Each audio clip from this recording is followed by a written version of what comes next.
11일 금요일 아침을 깨우는 말씀은 누가복음 21장 20절에서부터 28절까지의 말씀입니다. 오늘의 제목은 멸망의 날, 속량의 날입니다.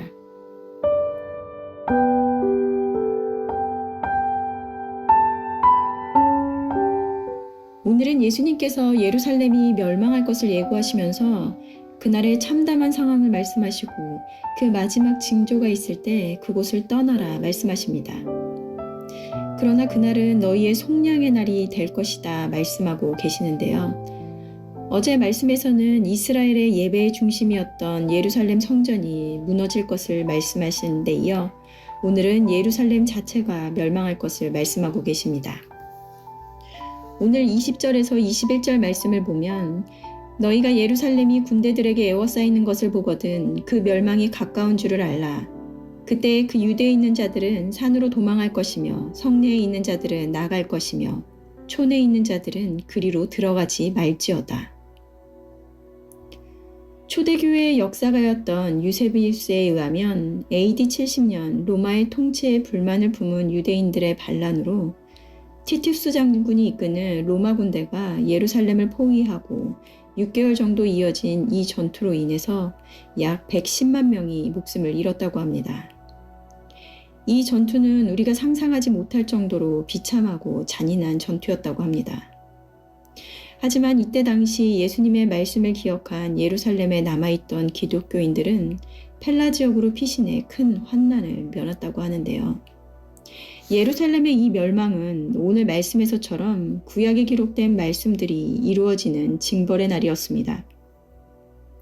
이와 같은 날에 너희들이 해야 할 것이 무엇인지 예수님께서 말씀을 하시는데요. 그때 유대에 있는 자들은 산으로 도망하며 성내에 있는 자들은 나갈 것이며 촌에 있는 자들은 그 안으로 들어가지 말라고 말씀하십니다. 바로 그 죄의 자리에서 피하라는 것인데요. 우리는 마태복음 말씀에서도 멸망에 가증한 것이 거룩한 곳에 선 것을 보거든 유대에 있는 자들은 산으로 도망하라 라고 하셨던 말씀을 기억하실 것입니다. 죄를 짓지 않는 가장 좋은 방법은 무엇일까요?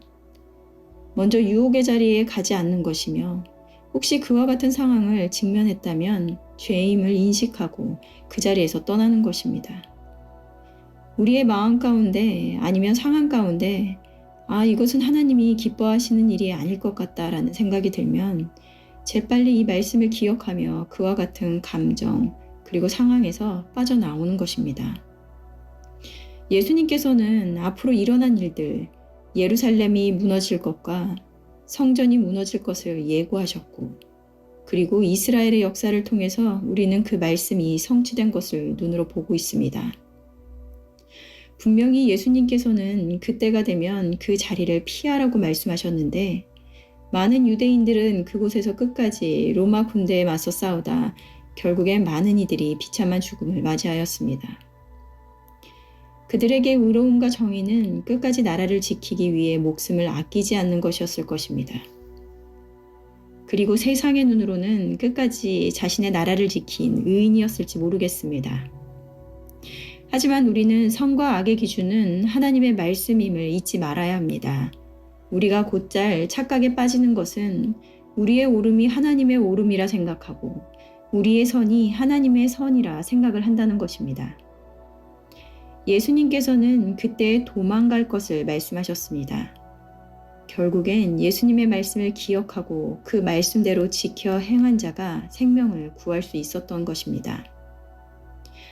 어제 말씀에서도 마지막 때의 징조에 대해서 말씀을 하셨는데요. 그 멸망의 날은 땅에 서는 민족들이 바다와 파도의 성난 소리로 인하여 혼란한 중에 공고하며 사람들이 세상에 임할 일을 생각하고 무서워함으로 기절할 것이다 라고 오늘 본문은 말하고 있습니다. 28절 말씀에 이런 일이 되기를 시작하거든 일어나 머리를 들라 너희 속량이 가까웠느니라 하시더라. 모든 것에는 시작과 끝이 있습니다.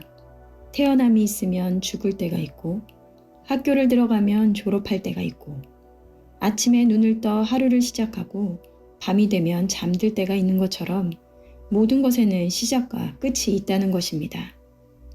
이 세상도 반드시 마지막의 때가 있습니다. 그리고 그날은 심판의 날이 될 것이며 누군가에게는 멸망의 날이, 누군가에게는 구원의 날이 될 것입니다. 성경에서는 심판의 메시지와 마지막 때에 대해서 분명히 말씀을 하고 계시는데요. 여러분들은 이러한 말씀을 들을 때 어떠신가요? 두려움이신가요? 참된 그리스도인들은 예수님이 다시 오시는 날을 기다리며 소망하며 살아가는 자들입니다. 그러기에 매일매일을 말씀 앞에 나를 돌아보고 말씀을 기억하며 그대로 행하며 살아가는 자들에게는 멸망이 아닌 속량의 날이기에 기쁨의 날이 될 것입니다. 질문인데요. 마지막 때를 살아가는 우리는 무엇을 기억해야 할까요? 나는 주님 다시 오시는 날을 준비하고 있는 자인가요? 오늘도 말씀을 묵상하시면서 각자에게 주시는 주님의 음성에 귀 기울이시는 하루가 되시기를 바랍니다. 기도하시겠습니다. 하나님, 오늘 말씀에서처럼 그때의 사람들이 분명히 인자가 구름을 타고 능력과 큰 영광으로 오는 것을 보리라 말씀하신 것과 같이 다시 오실 것인데 과연 우리가 그날을 준비하며 살아가고 있는지 돌아봅니다. 구약의 말씀들이 성취된 것을 역사를 통해서 분명히 보여주시고 너희들도 그때에 심판이 있을 것인데 그날이 멸망이 아닌 구원의 날이 되도록 준비하며 살아가라는 음성을 듣습니다. 이 말씀을 기억하며 죄의 자리에서 피하여 늘 거룩한 구별된 하나님의 자녀로 살아갈 수 있도록 우리를 붙들어 주시옵소서. 감사드리며 예수님의 이름으로 기도드렸습니다. 아멘. 내일은 토요 새벽 예배가 있는 날입니다. 말씀과 기도의 자리로 나와 하루를 여시는 저와 여러분들이 되셨으면 좋겠습니다. 다음 주는 고난주간 특별 새벽 예배로 아침을 깨우는 말씀은 쉽니다. 우리를 위해 생명까지 아끼지 않으셨던 예수님을 기억하며 예배의 자리로 나와 예수님의 희생과 사랑을 깊이 묵상하시는 시간이 되시기를 바랍니다.